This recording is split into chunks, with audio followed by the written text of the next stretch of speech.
அருமை அணியார் அவர்கள் சிறப்பு செய்வார்.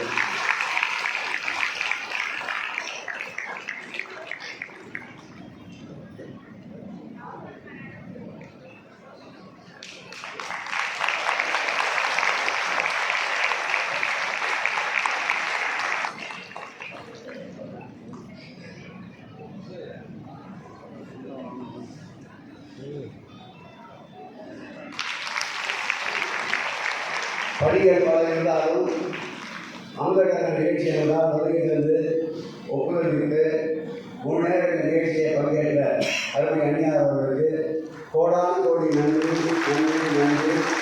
நாளைய தினம் தொடர்புகளிலே நாளை இதேபோல் 6 மணிக்கு 2100 மகளிர் பங்கேற்கின்ற மாபெரும் குத்துவிளக்கு பூஜை நடைபெற இருக்கின்றது. மாபெரும் குலவேற்று பூஜை நடைபெற இருக்கின்றது. அதோடு அதற்கும் அணியாரை வர வேண்டும் என்று இப்பொழுதே விண்ணப்பம் வைத்து நன்றி